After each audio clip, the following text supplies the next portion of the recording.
Welcome to the Take It Home podcast so bad we really should just take it home.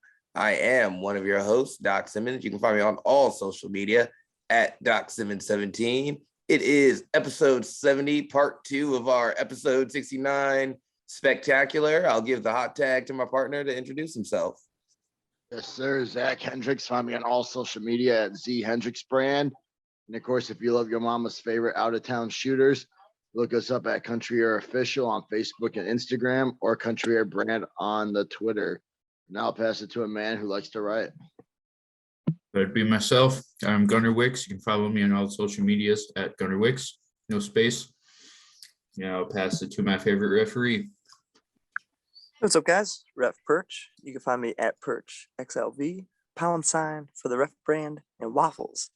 Take It Home podcast. Waffles. Lots of breakfast this week. It had pancakes and waffles. It was very successful. That was everybody else's breakfast fronts.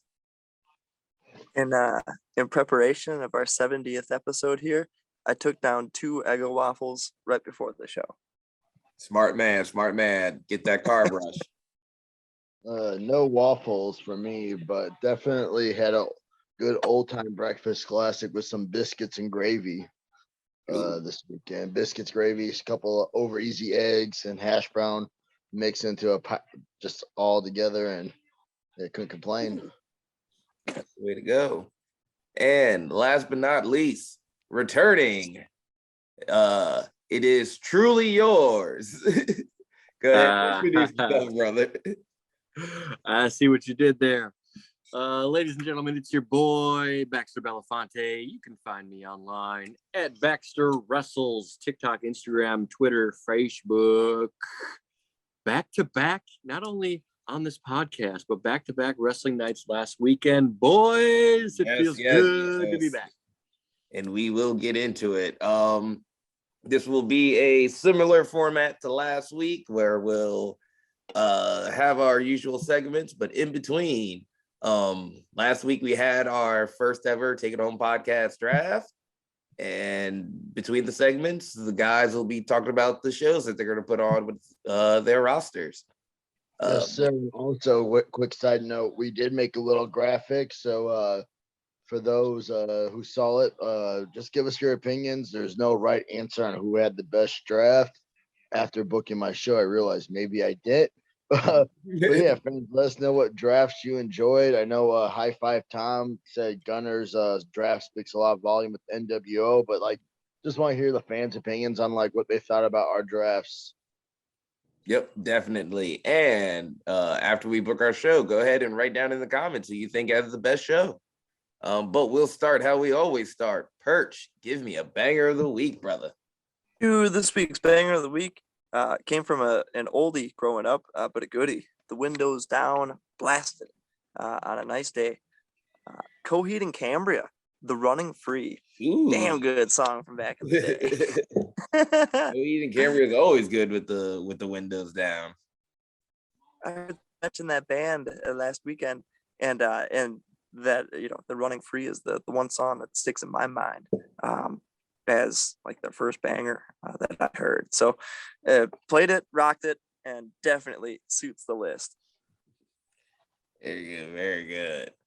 And you know what? To kick it off, why don't I start?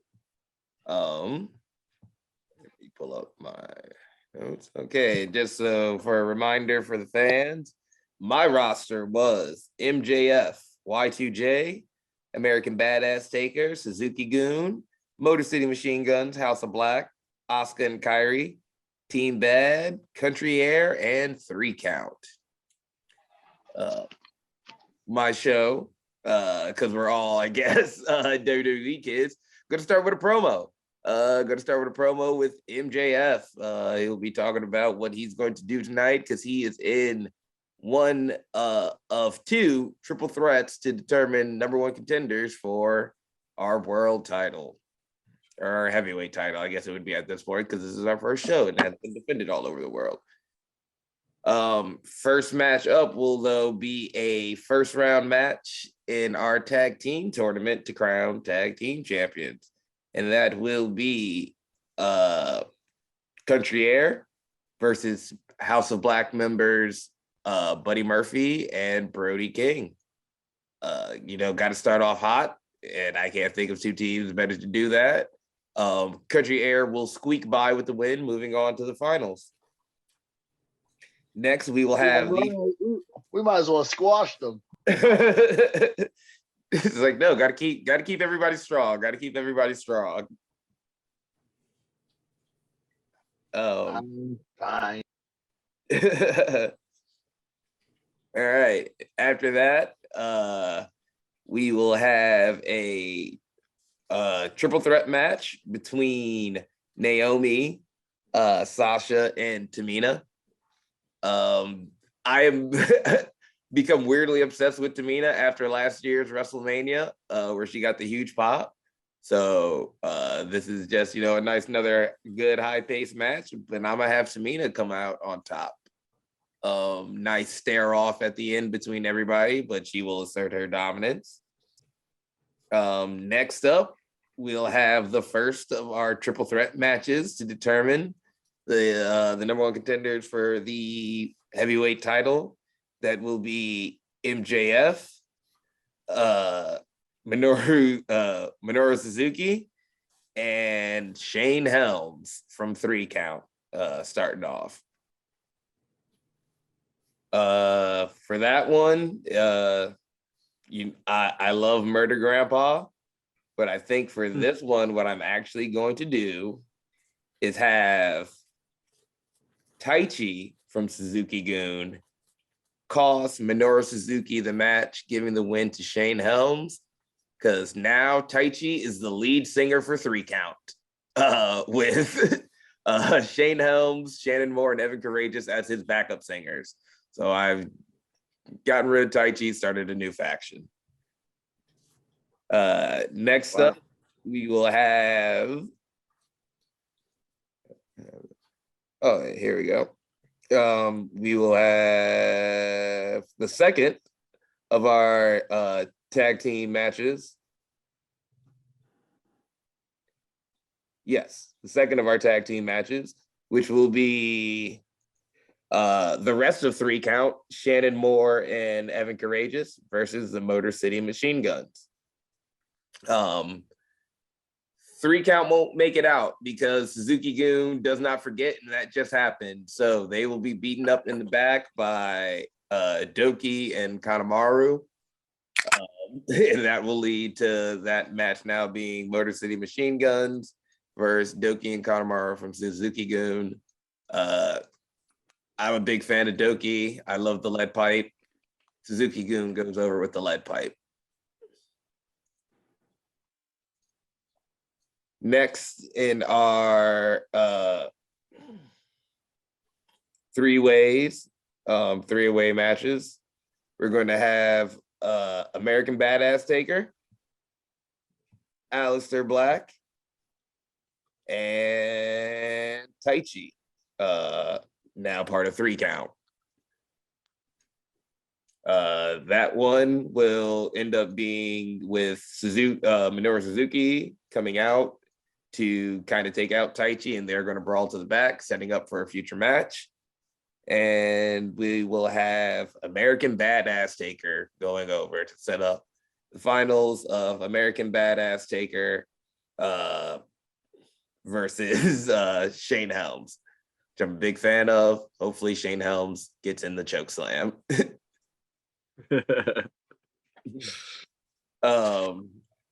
As Taker is raising his celebrating in victory, I'm actually going to have the Kabuki Warriors come out and put the boots to Taker, chairs, and all that. And I want them to demand that one of them should have had a shot at the heavyweight title. This is supposed to be a new company that's supposed to be open-minded. There's only been one women's match. There's been no intergender matches, and they're not going to stand for that. So Asuka will be challenging Taker for his spot at the next show. Wow. Asuka Yep. getting ballsy. Yeah. Like I picked American Badass Taker because that was also the era of him just putting everybody over. So I was like, all right, well, if this is him when he was willing to put anybody over, who's somebody that I think would be a surprise that he would put over? Let's see what he does with Asuka.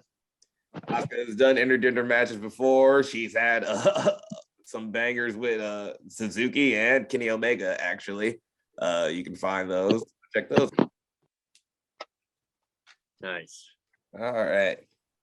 So, fellas, let's get into our first actual segment. What have we been watching? Hold on. One thing I gotta say is, even in fantasy booking, we can't get a match against the Motor City Machine Guns. God damn it. Just not gonna happen. It's just not gonna happen. All right. But yeah, let's get into our first segment. What have we been watching, guys? This was a big weekend for us. I'm sure we had lots of things to study. And so I'd be really interested. Baxter, since you made your glorious return, had you been watching anything leading up to it? I haven't watched anything new since we last spoke. Nothing new. But I did, and I'm gonna sound like such a fanboy here. I did rewatch Austin Theory and Pat McAfee match. I guess I'm just a McAfee mark, and that's fine. You like what you like. And I listen to his show quite often when I can, or YouTube his show.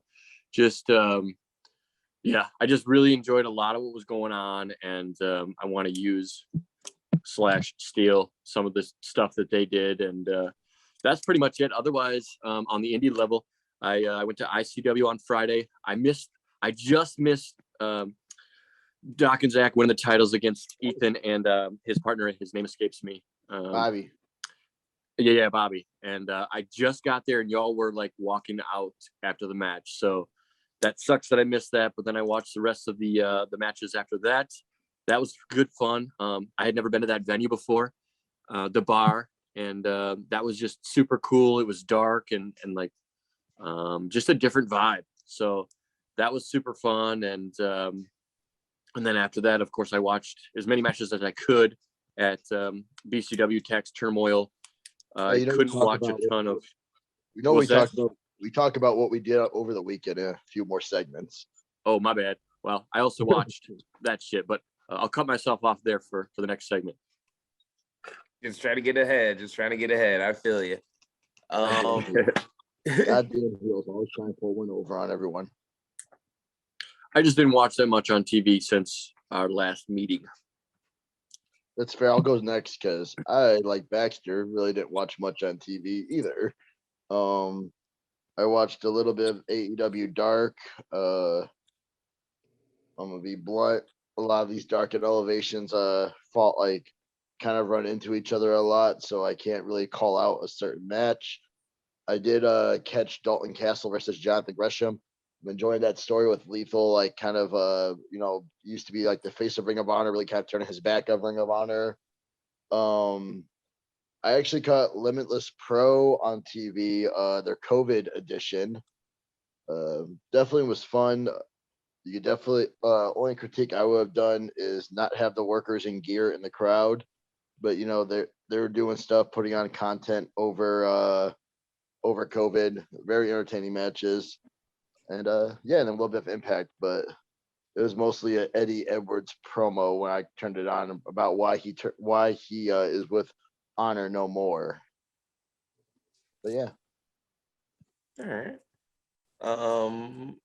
Perch, what have you been watching? Man, some great action this week. The old Combat Club against Billy Gunn and his boys was a banger of a match. Like those trio matches, and when you get to see everybody shine in there, very fun to watch.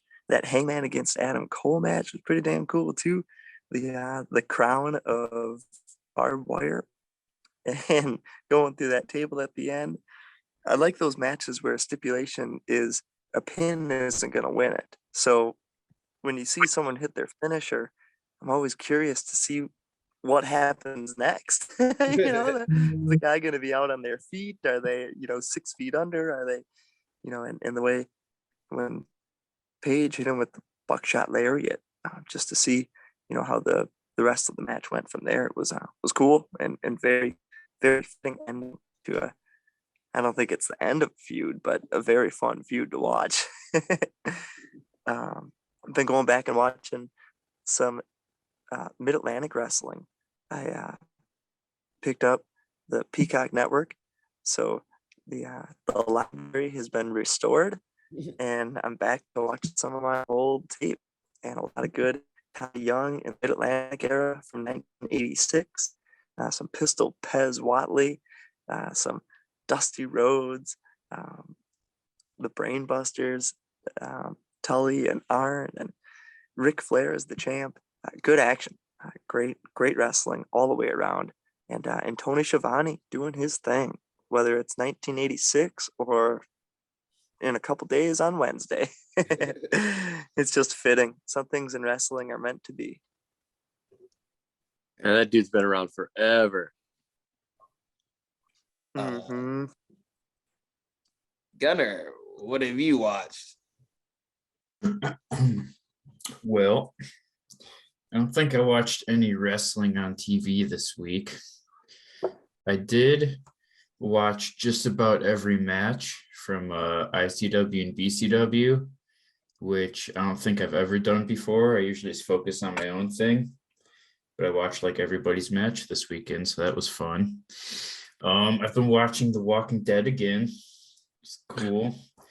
So it's been like just long enough since I've last seen it that I've like forgotten 90% of what even happens. So it's almost like watching it again for the first time. Oh, that's nice. Just started season 2. It's a thriller ride, man. It's good stuff. Yeah, I think that's about it. All right. Well, I've never been really big into zombies, but Walking Dead seems popular. I didn't Very even think good. about mentioning non-wrestling what we've been watching. I didn't even think about it. Take inspiration like- from everywhere. Yeah, non-wrestling stuff. Like I always kind of can relate back to wrestling related things. For instance, when someone gets bit by a zombie, they usually have pretty good selling. Take that and apply that to in the ring. Yeah. The next time Chucky bites me, I know how to correctly display my emotion. That's Which right. is disgust. Whole handful of other negative feelings, but anyways. Me, I watched Dynamite last week. Mostly just want to talk about that Samoa Joe Suzuki match.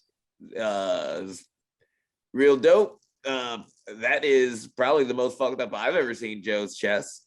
So once again, much love to our murder grandpa. Yeah, no, it was fun, hard hitting, just the type of match I like. I did watch a lot of the ICW matches and BCW matches this weekend too, and that was really fun. CJ and Ravens match was a fun one to watch, especially if you know what was going on in the back. So I really enjoyed that one, and I think they did really good. Getting back to our shows, I'm just gonna go down my line right here. Perch, what did you come up with? Yes, we have a pretty cool show here. We have Evolution on the program, so they would certainly start the show off right away with cutting a good promo. Opening song, you'd hear some Motorhead kick in, and the Evolution song start up, and the crowd would be ready for a show. They would, proclaim about how they're the best, and I'm sure if my promotion has some titles at this time, they would, say that they have every right to the titles. And in fact, I think the show would open up with the GM just handing them the titles right away, just every one of them. Here you go, new company. Who better give them to than you guys? So right away, claiming these guys are the best. So they're gonna end up having some titles and let everybody know that they are. And then they're gonna end up leaving. And the first match underway, we're gonna kick it off with a tag team match. with Hashimoto and the Great Muda taking on APA. I think I would have APA's entrance kick it. So after Evolution left, you would have that APA wicked ass song coming in and ready to whoop some ass. Followed by the King of Destruction and the Great Muda coming out next with the pageantry and the entrances.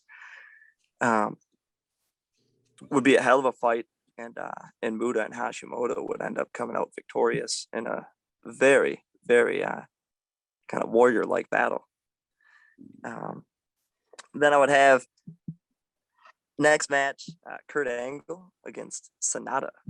I think that would be an awesome matchup, and one that I don't know if it ever took place in TNA back in the day, but if it did, if they crossed paths, I would love to see it.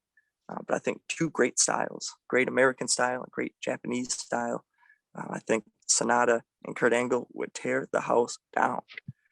I don't know how that one would go, one way or the other, but the fans would definitely get their money's worth. Then we'd have Evolution coming back out and cutting a promo. This time, probably accepting their title belts in a grand pageant. Now that they're theirs, they're the best team in the world. There's no one who's going to take them over, and yeah, really, really emphasizing that they're the best.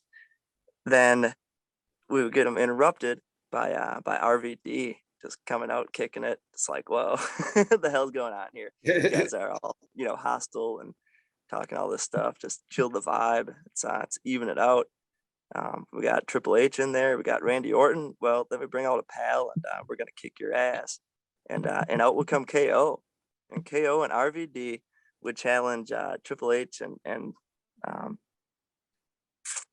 RKO right there in the ring, and would be a hell of a match, but definitely some interference with Ric Flair and Batista on the outside, and the right way. They make sure they manipulate the ref perfectly, done right, and they just leading RVD and KO to never even have a chance in this match.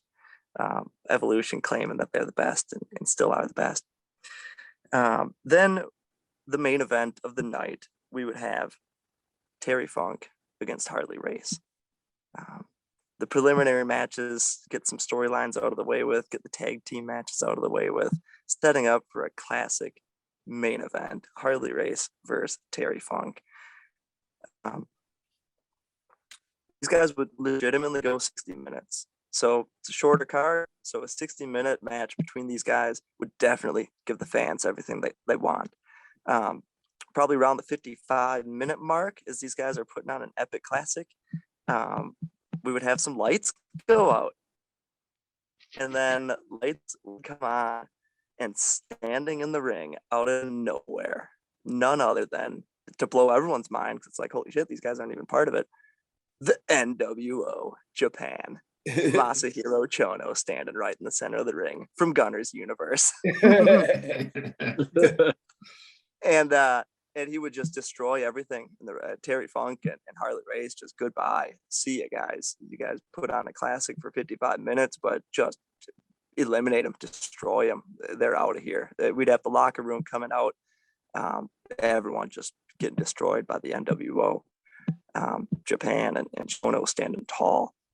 Then we would have the two heroes of the night, Great Muda and Hashimoto, come out, and they would valiantly start kicking the NWO's ass and really getting over on them. And like, holy smokes, these guys are actually beating the NWO, and they've got a chance here. And we'd have the moment where Chono's on his knees and Muda's about to take his head off, and Muda would turn to Hashimoto and spray him with the mist and totally turn on his partner Hashimoto and align himself with the NWO. And Wow, they would fuck everything up. Gunner's faction would take over mine, and my show would be a one and done. Beautiful. To be remembered forever. It may be another one, but if it was a last night stand, that's how I would do it. All right. wow. I'd buy a ticket. Gunner will buy a Yeah. ticket to anything he wins. Yeah.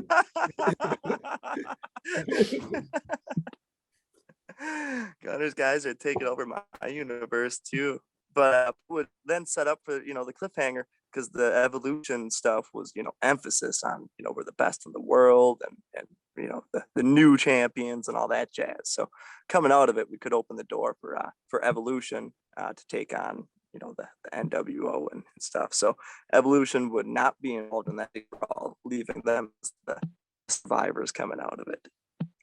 If my company went under, Gunner's company would pick up evolution and continue the Yes, sir. storyline. Very nice, very nice. All right. Now, Baxter, since you wanted to jump the gun, why don't we talk about what we did this past weekend? And you can go ahead and start. Oh, classic me, working too fast and finishing too soon. Yeah, so like I said, went to ICW, just didn't even plan on it. Just happened that I was available all of a sudden at 8:30 on a Friday night and knew the show was happening. So I just decided to show up. So it was good to see a lot of people that I didn't or haven't seen in a long time. And that was super fun. And then Saturday, BCW Tax Turmoil was a blast. I hadn't been on a BCW show or any show for that matter since Rise to Honor in January of this year. And I left that show with a little bit of controversy. And then I guess I stayed consistent and left this one with a little bit more controversy. So it was a fun weekend. The body is sore, but feeling good to be back trumps the body soreness. So it was a good weekend. Good to have you back, brother. Hey. Zach, what did we do this weekend? This weekend was a weekend of street fights. We started off at ICW, taking on Cream Team Rising with Val Malone. In a street fight for the ICW Tag Team Championships. And Doc, let them know how it went. Balls to the wall. There were tables and TVs broken, but in the end, your mama's favorites came out on top. Become now two-time ICW Tag Champs. ICW Tag Champs. I guess one of our opponents' knee got blown out. That's what happens when you take on us. You can risk injury by touching the greatest heavyweight of all time. Gotta wear those knee pads. Yes, sir. My back is still not 100%. I took the base of the chair, the point, right to the middle of my tailbone, mid back, lower back tailbone area. So that's not the best feeling, but it all feels better when you get to walk out the ICW Gold. And Saturday, Brew City Wrestling, Tax Day Turmoil, best of 3 series, match 2. The Caribbeans picked a Falls Count Anywhere street fight. We were actually the main event of the show, and we were done with their antics. They jumped us in Dallas, shaved off my beard. They've been trying to pull the low blow and trying to dodge us, so we just pulled a little play out their playbook, jumped the gun with the suicide dives, whooped their ass, and Doc, let them know how the rest of it went. Oh, yep. Another hard-hitting one. Another one with tables broken. Fought all over, the Elks Lodge. And it ended with an Air Buddies on Manny for the win. Yep, tying the series. So now we're 1 apiece. Next match wins and becomes #1 contender to the Brew City Wrestling Tag Championships. And we ain't making no secret. We announced that it's going to be a last team standing match. So match 3, we're planning on making the Caribbeans get carried out of the venue. Yep. Keeping our eyes on the prize. We want more. We want more gold. Gunner, how was your weekend? It was good. I also am feeling quite sore today. Friday, I opened ICW against Cypher for the Midwest Championship. That was a pretty decent match. Classic big man versus big man stuff. Tried going after his leg at the beginning to knock him down to my size a little bit, which is something I usually never have to do. It's always the other way around. But that ended with a choke slam. Cypher was stupid and got distracted. Totally his fault. Turned around, ate a choke slam. So I'm now the ICW Midwest champion, and that's pretty cool, I guess. Saturday, I went one-on-one against Cahagas, which sucked, but I won, which is all that matters. Elaborate on the sucking. Well, pretty much got my ass beat for like, I don't know, 8 minutes or so. My chest looks like moldy hamburger meat right now. I have an indent of a steel chair on my back that's all red and bruised, and a lump on my head from taking a steel chair right to the dome. I think I might be still slightly concussed from that, but I won with the ever devastating roll-up, which I also never do. So Gunner's now 1 for 1 on roll-up pins out of nowhere. I mean, that sounds like a finisher to me. Yep. After about 8 minutes in of, kind of having enough of everything that was going on, I was like, I'm like twice this guy's size. Why don't I just roll him up and lay on top of him? And that's exactly what I did. Working smarter, not harder. You Gunner were looking Wicks pretty like backwoods. You were looking pretty agile with the way you dove at him and then rolled him up. Right? That's smooth, dude. Yeah. I thought it was a was spear and then it was a roll up all of a sudden. Yep, I surprised myself. I think the last time I ever rolled somebody up was like during a camp like 2 years ago or something. So yeah, it's nice to bust that one out. But Cahagas got pretty pissed afterwards and hit me in the head with a steel chair and then proceeded to beat me down. I think at one point he jumped off the rope and like booted my head into a chair or something. I don't really quite remember. I'm a little fuzzy. Yes, he definitely did something off the top rope. It was like a big stomp or something. I don't know if the chair was involved or what. Yeah, I believe there was a chair under me when that happened. Oh, good for him. I did get a little bit of joy though, because as I was on the mat after getting the shit kicked out of me, I was able to open my eye. I saw the corner, ref Kurt Naki or Curtis Lee or whatever his Kurt something got his ass tossed to the ground. I think he also got hit with a steel chair, and just a tear of joy ran down my cheek. He did take something. I missed what it was, but he did have to be carried out. Yeah, I just saw what looked like a flying zebra out of the corner of my eye. I turned my head and just saw the steel chair coming for him. And I'm like, thank God someone else can share this pain with me. He definitely took multiple chair shots in the ring. I think he was caught by Cahagas being in the ring, and he became a victim of the chair shots, and it was not nice. It happened. Definitely happened. Hagens is not a nice person. Nope.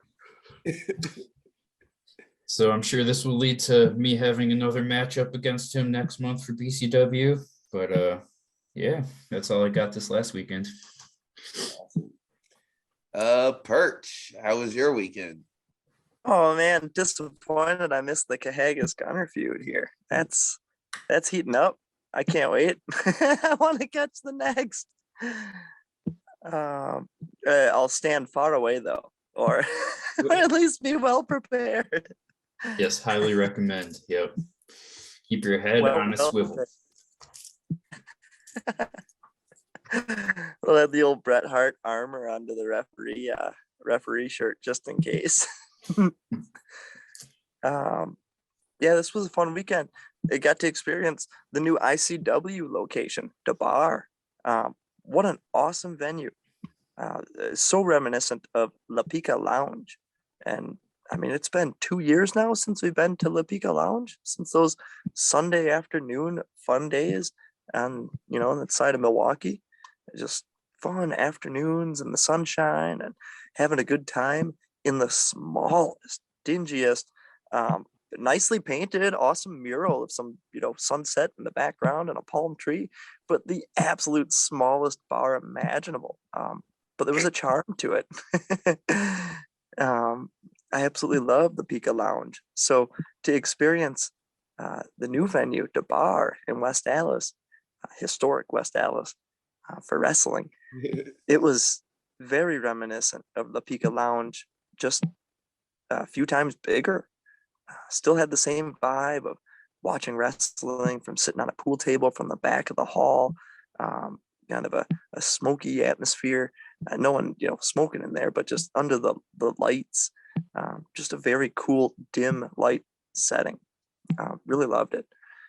Great wrestling all around. Good old fashioned Milwaukee pro wrestling.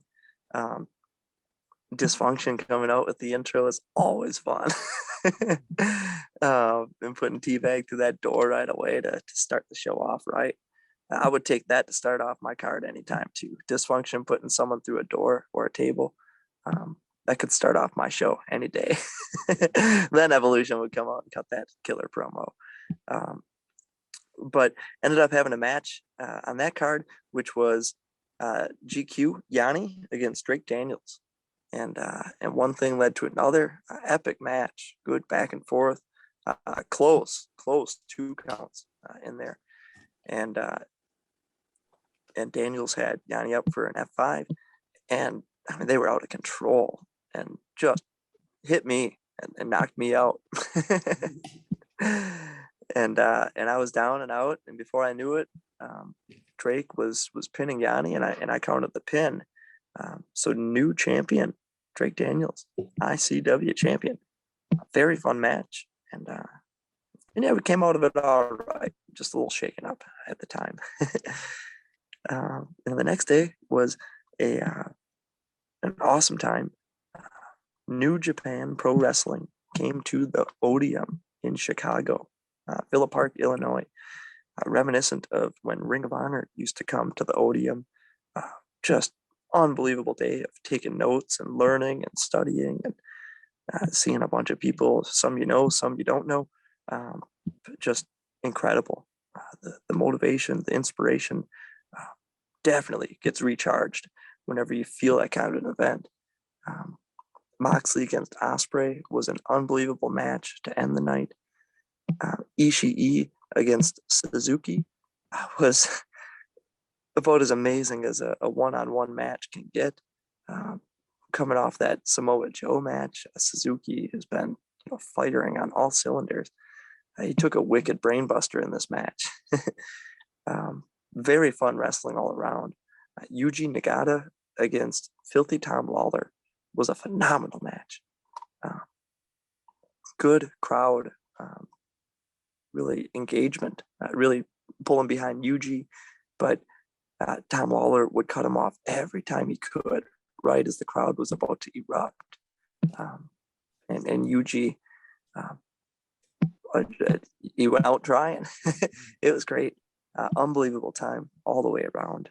And good wrestling weekend. Lots of good notes and studying and fun time. Awesome. Okay, let's get to Gunner. What type of show you got, brother? Ooh. Well, let me pull it up on my phone here. Got it all typed out. So I have 8 matches going on with the intermission in the middle of it all. My show is going to be hosted.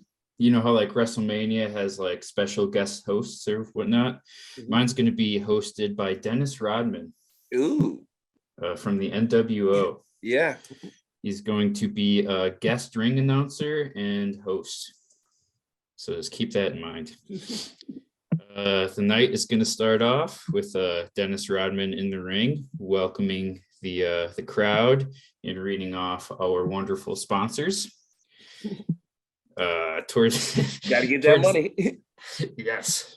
Yeah, dude, with all these, I have gotta take care of a lot of boys on this card, and their booking fees are all quite high.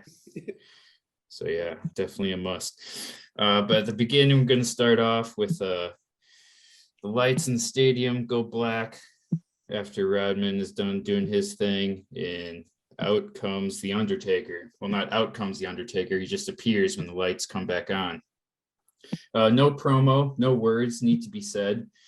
Shortly after that, he looks up into the rafters, and behold, NWO's Sting staring right at him. Sting comes down from the rafters, and we have our first matchup, folks. The Undertaker versus Sting in a casket match. Going hard for the first one.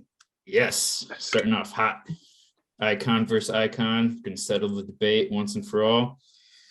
Gonna kind of leave creative control up to the two individuals in the matchup. So I don't know how that's gonna play out, but Undertaker is gonna go out on top on this one. Match 2, since we have a lot of wrestlers not doing anything, a 10-man battle royal. The participants are the Giant, aka Big Show from NWO, Buff Bagwell, Rick Rude, Scott Steiner, Lex Luger, Disco Inferno, Adam Cole, Marty Scurll, Tama Tonga, and Kane. Final 4 are Adam Cole, Marty Scurll, Kane, and the Giant. Adam Cole, Marty Scurll eliminate themselves at the same time, doing probably some cool flippy shit. And that leaves Kane and the Giant one-on-one. They're going to do some cool big man stuff, and Kane is going to go over. Over as in Kane is winning. The Giant goes over the rope. He's losing. Match number 3 is a tag team match because I felt like I needed to have at least one. And that's going to be Adam Page and Cody Rhodes, accompanied by Dusty Rhodes, against Mr. Perfect, Kurt Hennig, and the Macho Man Randy Savage with Miss Elizabeth. Mr. Perfect and Macho Man are going to be the heels in this match. Miss Elizabeth is going to probably get involved one too many times and eventually get laid out by Dusty Rhodes. And Cody Rhodes and Adam Page are going to pick up the victory. Match 4. Get ready for this one because this is a 60-minute Iron Man match. The American Dragon, Bryan Danielson, versus Ricky the Dragon Steamboat. This is for sure going to be a technical masterpiece, instant classic. Going to have the fans on the edge of their seats throughout the entire hour-long matchup, and that's going to end with Bryan Danielson on top. A passing of the torch of the dragons, if you will. Then after that long matchup, we're going to have an intermission because people are going to have to pee and buy our concession stands so we can have more money. After intermission is match number 5. It is a 4 horsewomen fatal 4-way match. Charlotte versus Becky versus Sasha versus Bayley. I have Becky winning. I don't really have the details of that one ironed out yet, but I'm sure those 4 ladies will be able to come up with something spectacular. And if not, I'm docking their pay a little bit. But I trust really use to make some pay cuts. That goes for everybody, by the way, on my show, not just the women. Yeah. I'm not sexist. Whoa. The little bit is out of line. You're getting fined. Any excuse I can to find you. Matchup 6 is Legend versus Legend Killer. Ric Flair versus Randy Orton. The end of that is going to be Rick has Randy in a figure 4. Randy rolls over. Eventually, the hold gets broken up. Then RKO out of nowhere. Randy Orton wins. Match number 7 is a Firefly Funhouse match. The Fiend against Cactus Jack. The only notes I have for this is going to start like on the Titantron and eventually work its way into the ring where the pinfall will happen. I'm guessing maybe the Fiend can hit Cactus Jack with a literal cactus and then maybe like a jackknife powerbomb for the finish. Love it. I also trust them to come up with the rest of that. And then my main event finally is It's 2 a.m. Yes, this might be divided up into 2 nights, or we might just go with an 8-hour show similar to past WrestleManias. I still have some logistics to work out. Main event is an elimination chamber match to find out which faction is just too sweet. The NWO, Scott Hall, Kevin Nash, and Hollywood Hogan against Bullet Club, Kenny Omega, and the Young Bucks. To start off, it will be the two, I don't know if I can call them leaders, Kenny Omega and Hollywood Hogan. And then it's going to alternate. So first, someone from the NWO will come out when a pod releases, and someone from the Bullet Club will come out, and NWO and the Bullet Club. This will still be like an elimination style match, and whoever is the last team standing wins, and I have the NWO going over in that one. Of course, Hogan never goes under. Never ever.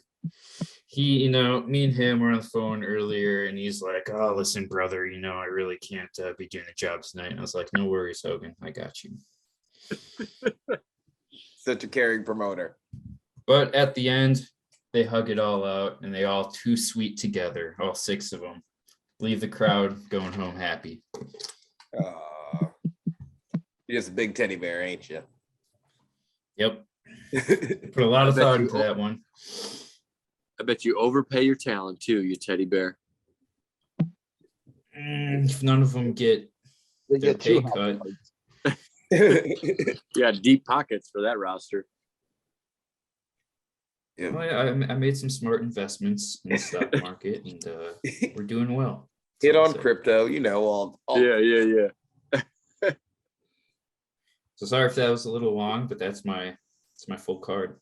No, it's all right, because we're gonna go right into Baxter. Yeah, you. Oh, dang. Okay. Okay. Couple things before I even go into my show. So I'm glad I didn't go first, because I've been adding stuff as y'all been talking, because I just wrote down names, and that was pretty much it. So now I have a decent show.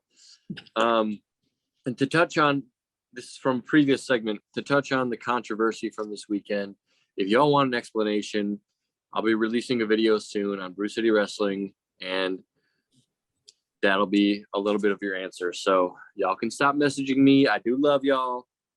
I do hate some y'all, but it's coming out soon. Anyways, my show, here we go. And my roster should be posted by now. I think Zach said that. Yep. So here we go. Here with my show. It's set in Pittsburgh, Pennsylvania. All right. All right. What I want you to do, the show's about to start. Okay. If you're listening right now, close your eyes, unless you're driving. The stadium goes dark. Oh, what's going on? All of a sudden, awesome. Okay. Here comes the Intercontinental Champion, The Miz. And there's chairs in the ring. It's time for Miz TV. So he talks for a little bit too long, and then he brings out his guest, Keith Lee. Wow, what's going on there? And then The Miz says some stuff, and then we all know how this ends. And Miz gets tossed high into the air by Keith Lee. So the fans are a little excited. All right, welcome. Thank you for coming. Get some nachos, get a beer. Next, we're going to have a wrestling match, just a run-of-the-mill wrestling match to get the fans into it. The New Day comes out, and it's going to be Xavier Woods against Dean Ambrose of the Shield. Remember, this is the Shield with the blonde streak, Seth Rollins. So just a nice little opener. They're gonna wrestle a little bit and mess around, and Xavier Woods is gonna go over in that match. They can decide how that's gonna go, and it'll be a nice little opener. Next, we're gonna have a nice tag team match with our tag team champions, the New Age Outlaws, of course. They're gonna go against another few members of the Shield, which is Roman Reigns and Seth Rollins. another hard-hitting match. Little bit of shenanigans, of course, and the New Age Outlaws are going to win that match with their help, with help from Triple H.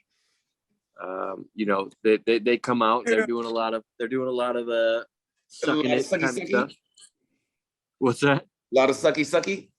Lot of sucky going on. A little inappropriate for today's TV, but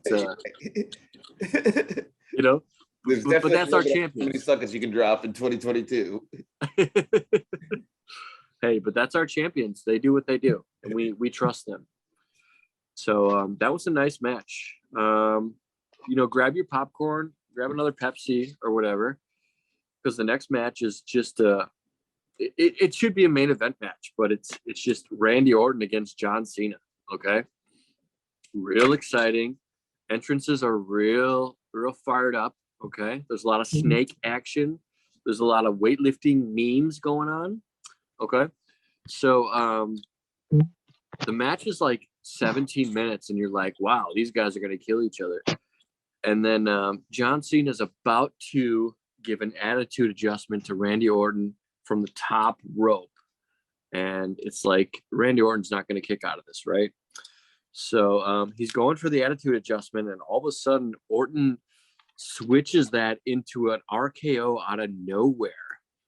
So that's just an easy 1, 2, 3. Huge RKO. Really nice match. Proud of you guys. With only 2 matches left, we're going to have a really nice tag match. It's going to be the Hardy Boys against the Dudleys. And this is a number 1 contender match. And the winners of this face the New Age Outlaws, of course. It's just a standard tag. No TLC, no craziness. Super hard hitting as well. There's lots of there's lots of hard hitting. My bad. But everyone thought that the Hardys might win this because they were looking pretty good the whole time. But the Dudleys end up winning it with the old "was up," and the Dudleys are just too good. They're just really good. They win it with a headbutt to the crotch. I'm fine with that. I mean, they don't win it with that, but that brings home the 3D, of course. Okay. I would have popped if they won with the "was up." maybe I should have wrote that, yeah. But so that was a good match. I think they're going to put on a good match, but you haven't seen the end of the Hardys, of course. They just don't die. Next and finally is our main event. It's going to be Triple H of DX, of course, against The Rock. And The Rock is our heavyweight champion, has been for a while. And, this is a really nice match. Of course, it doesn't have to go long because these guys are top of their game. The New Age Outlaws do try to come help Triple H, but both Billy Gunn and Road Dogg get rock bottom real hard. And then Triple H goes for a pedigree, but it somehow flips into another rock bottom and a glorious people's elbow. And that's just a 1, 2, 3 by the champion. So champion ends strong. We're so proud of him. And y'all can go home and deal with traffic after that. Thanks for coming. Thank you for having us. Outlaws as the reigning, defending, undisputed tag team champions. You know that was going to make Zach happy. Yeah. Send me your trade offers. Will, Viscera, and Mitty are still on the table. I'm sure they are. Gangrel's not, because I realized after talking to Val that corporate ministry didn't have the Brood, so that kind of put a damper on my matches. Oh, fun fact. They really threw a curveball. I'm gonna be blunt. I was like, this is gonna be a great match. And then Val's like, Edge and Christian are not on the corporate ministry. And I said, you shut your damn mouth, woman. And you were wrong, weren't you? She was right. I was wrong. So I can no longer have Edge and Christian on my show. So I realized I drafted for fun, but probably not for my show. Don't worry, we're coming to you in just a second. Let's talk about what we got coming up this weekend, fellas. Zach, what are we doing? Yeah, Friday. Fourth Wall Wrestling at Buena Vista, where they have some of the best tacos, burritos, quesadilla, or wherever else people are passing out that you say, yep, that's me right here. We will be defending our Fourth Wall Wrestling Golden Jackets against the Milwaukee Stretching Crew, Shooter Scott and Drake Daniels. You know, we've wrestled them before. We have retained against them before, but supposedly they have a new edge, a new attitude. They got the recently inducted Hall of Famer Val Malone now in their corner. So we've seen her mess with, she's fucked with us in the past with Dis and Ruff. So, I mean, but Val, I will remind you, you took a Spinal Tap Friday.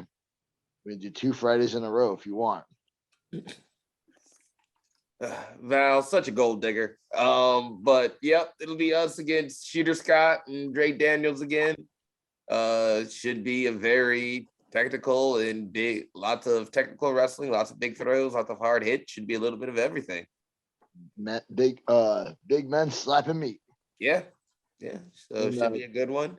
You know, Val's a gold digger, but did she not see the tag team Kangs post? Like, yeah, I don't know. Digging in the wrong pockets. Definitely. And speaking of tag team kings, we are defending our Zala Live tag team championship Saturday at Zala Live's 5th year anniversary show, where we get to take on the Academy in Berna and Tyler Pregel. There we go, Pregel. Yep, big one for us. We have had not good luck against the Academy. So this will be a big one for us, and hoping that we come up with the win. Yeah, we're collecting titles. We're not trying to lose them. Yep. Yeah, lost my fireweight title to Berna, and we haven't beaten Pregel. No, we have not. So hopefully on Saturday we change all that. Baxter, what you got? Well, because I'm thinking of it, my salsa rating of the week, I had to go outside of the box and trying Twisted Tea. The half and half, boy, it's a 9 out of 10. That shit is good. It's half tea, half lemonade, 5% alcohol, and it's delicious. Moving on, I've heard good things about Fourth Wall Wrestling. It was good to see the Marman last Friday, and he invited me to come and check out the show, and that's cool. I might do it if I, don't have to work or whatever. But otherwise, Saturday I will be at the benefit show, A Night for Tyler, put on by BCW, and I will be in an unexpected tag match. But what's not unexpected is I have another title shot against Bear Kingdom, and I've been without gold for a while now, so I'm ready to claim that back. So hopefully Saturday nights I can get a little gold around my waist and do what I do best, which is tag team wrestling and consuming delicious beverages. Don't we all love doing that? Gunner, what you got? Friday, I'll be at Fourth Wall, the Quick and the Pinned. No idea who my opponent is. I'm sure I'll find out when I get there. And then Saturday, Crew City Wrestling's Night for Tyler. Don't know who my opponent is for that one either, but I'll probably find out when I get there. Exciting. Riveting. Yeah. Thanks, Monotone Marty. Jeez. Crowd goes wild. Perch. I'm here to fuck people up this weekend. Basically, yep. Kicking things off this weekend, GCW weekend coming to the Midwest. We'll be out in Columbus, Ohio, Friday night for GCW on Fight. I think it'll be a 7 o'clock start, which may be a 6 o'clock Central time. but that'll be a fun show, fun card lined up. And after Columbus, we'll be driving straight to Detroit, Michigan for GCW at Harpo's, returning back to that good old fashioned nightclub that used to have tons of hair bands and stuff. The first time I was ever there was a month or two ago, or maybe in January, and tons of old hair bands pictures on the walls. So lots of good history of rock and roll and pro wrestling this time around. So GCW in Columbus and Detroit, and then heading to Chicago for Galley Lucha on Sunday. So all across the Midwest, and fun shows all the way around. Really looking forward to each one. Galley Lucha should be live on Facebook, so stay tuned to the social medias for each one of the shows and each stop on the tour. Should be a fun weekend. Awesome. Okay, and last but not least, Zach. Tell us about your show, brother. Well, big roster means big weekend. It's a 2-night show. So, do what I gotta do. Gonna open it up with the classic Vince McMahon saying, "Welcome. Where were you?" Vince McMahon is going to establish that my promotion, there are 4 championships, the tag team championships that will be determined on night 2. The Pure Rules Championship, which will have a 4-man tournament, and the championship will be determined on night 2. The World Heavyweight Championship, and right as he mentions that, Lights Go Out, Corporate Ministries version of the Undertaker comes out. Vince hypes him up, talks about how whoever wants to step up will take on the Undertaker for the World Heavyweight Championship. And out comes Aleister Black. Little face off, and they are establishing night 2, the championship match between Aleister Black and Undertaker. But Vince tells Aleister to get the hell out of his sight, get the hell out of his ring, because we're opening up night 1 with a 6-man ladder match to determine the first ever Intercontinental Television Champion. Yep, it will be. Just combined them all. Yeah, I like those two. So it will be Ricochet versus Rhett Titus versus Tama Tonga versus Perry Saturn versus Tracy Williams and versus Mr. McMahon's pick, Shane McMahon. Match will go good. Ricochet is going to do a lot of crazy stuff. Shane McMahon's going to fall off the Titantron because that's what he does. And your winner will be Rhett Titus, and he will be my new Intercontinental Television Champion. Match 2, it's just going to be a nice, good old tag match for the fans. Representing the Bullet Club will be the Young Bucks taking on the Undisputed Elites, Red Dragon. Nice classic tag wrestling. But out of nowhere, Adam Cole comes out with the interference, costing the Young Bucks the match. Letting Red Dragon win the match. There's no title.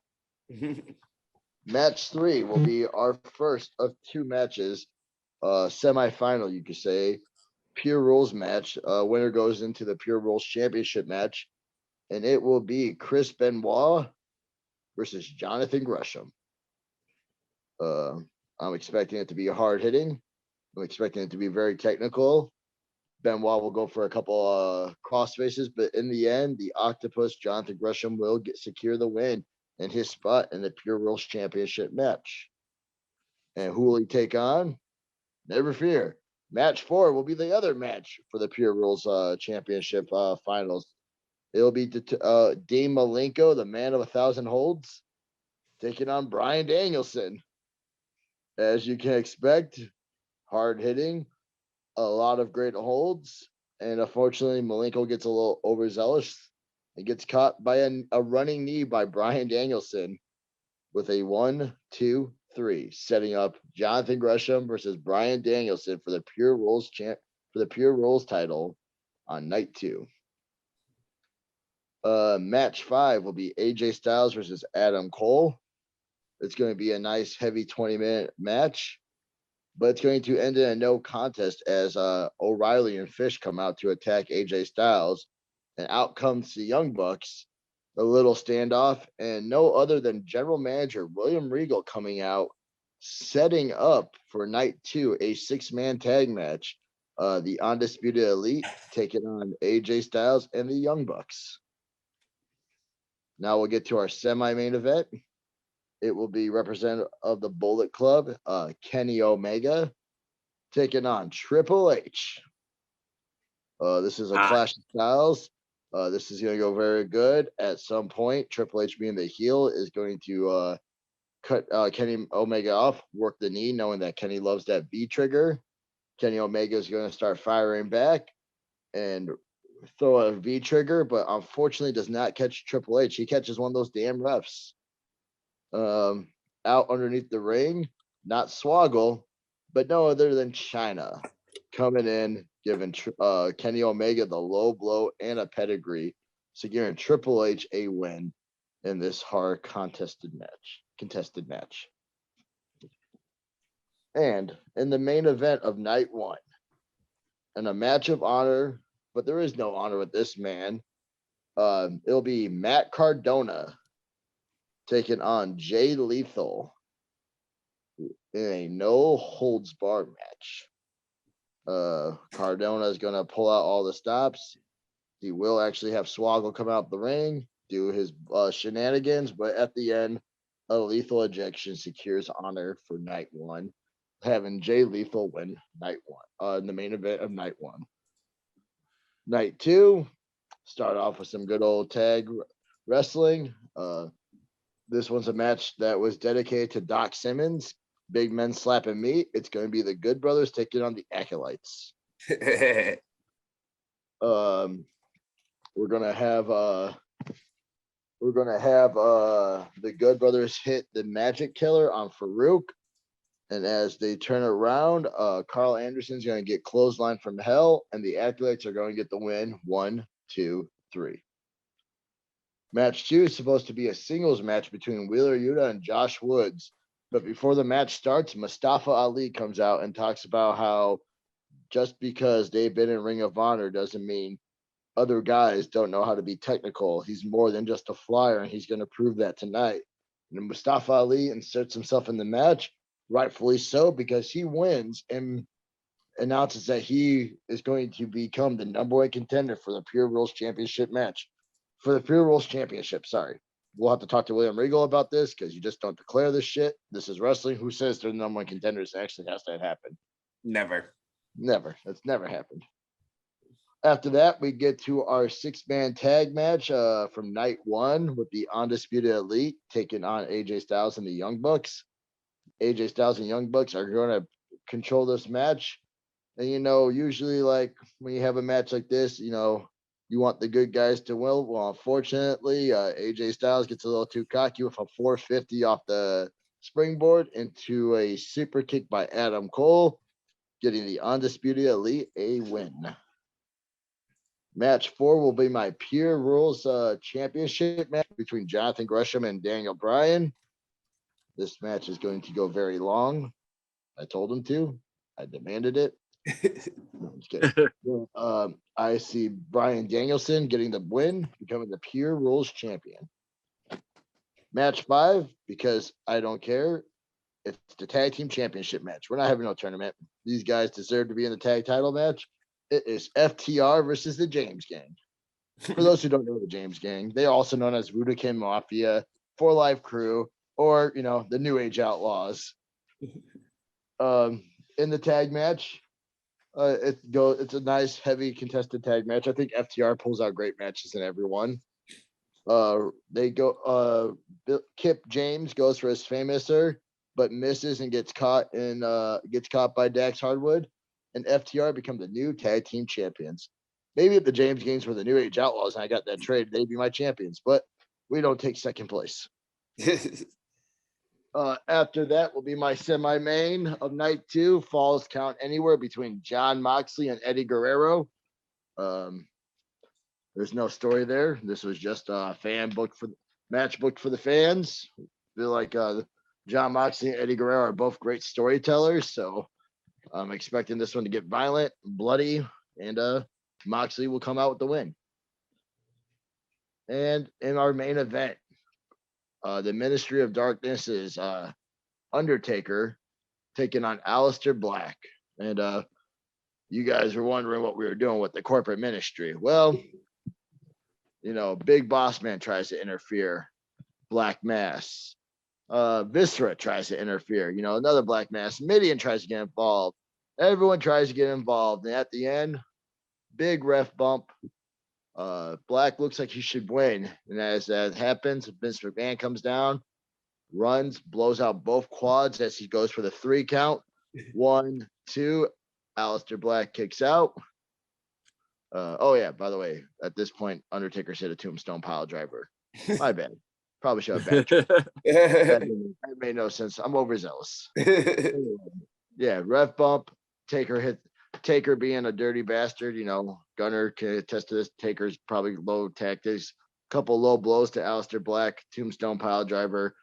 Vince McMahon rushes out for the pin. 1, 2. Aleister Black kicks out. Works a little bit more. Vince with both quads broken up, busted, still is able to pull himself up to take the world's worst Black Mass kick. Aleister Black secures the victory of a Black Mass, making him the first ever World Heavyweight Champion and sending Undertaker away. Yeah. 16 matches. When you book nothing but factions except Matt Cardona, you got to get 2 nights in this. So, yeah. All right. Nice. All right, fellas, what do you think? What do you think of everyone's shows? Yeah, A lot of matches. I like it. It's a good selection, a good crew. I forgot to mention my referees would be Tommy Young, Charles Robinson, and Tiger Hattori. Would be a 3-man crew for the 4 matches, and I think it will work out great. All right. I should have booked refs. I'll do it right now. I'm going to book Earl Hebner and Mike Chioda and Perch XLV, baby. I don't got. I got some sponsors with Raising Canes and Waffle House. I still got to go there. Never been. You got to come to Madison or get on the road with us. Yeah. And Madison's not far from me, so that's kind of pathetic. Yeah, it's whatever. Are you gonna post the cards that we all listed tonight? I don't know if I can post the actual cards. If everyone can text me their cards, I will do a graphic where we post each individual person with their card. Very simple, but we can do it that way. All right, yeah, let's do it that way. I need everyone to send me their cards. Like, just take a picture of how you wrote it down or something. Make it very stupid easy for me to just transfer it, and we'll put it out that way.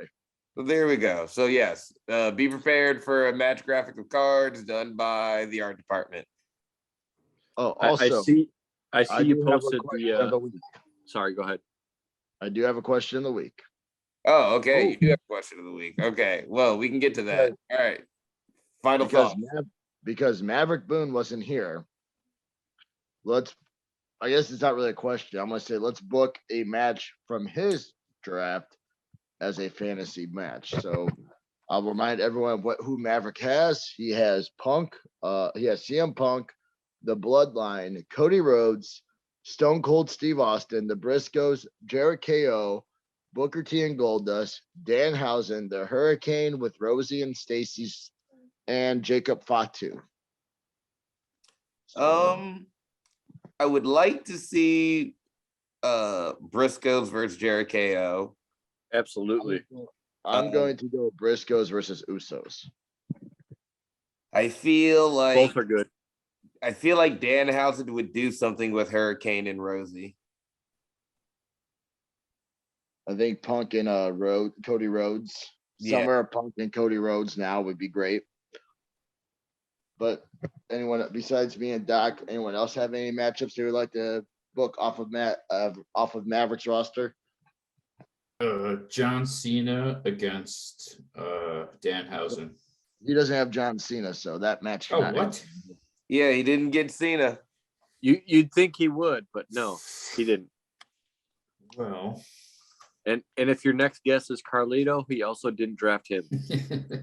Well, if your guess is a Mav Scream Dream, it'd probably be Danhausen versus Goldust. Yeah, probably. Oh, that would be good. Would be enjoyable. Briscoe's Usos would be good for sure. Stone Cold CM Punk.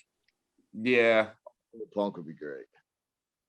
maybe like the Bloodline against Punk and the Briscoes. That could be good What too. if we did the Bloodline versus Hurricane Rosie and Stacy Keebler?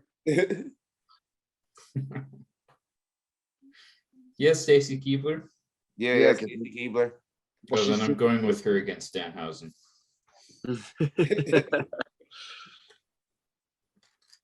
You know what? I want to see Booker T. Cody. I'm gonna say it. Booker T. Cody would probably be good. Yeah, that'd be fun. Booker T's seriously underrated. Absolutely. I don't know why, but I love that dude. Good. Made everything work. One day I will spin a Rooney like Vince McMahon. I'm sure that is achievable for you. You set the bar low, that way you don't fail. Very good. Baxter, any final thoughts or questions? And I don't have much else to say other than the graphic, Zach, that you made looks really good, and I appreciate y'all listening and let me on the show and let me back into wrestling. It's a drug, and it's nice. It feels great to be back. Yes, it is. Gunner, final thoughts or questions?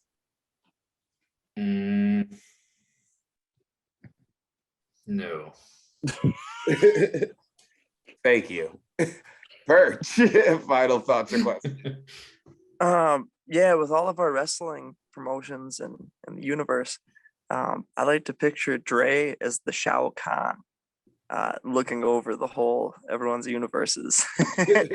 Dre's sitting lush in his chair.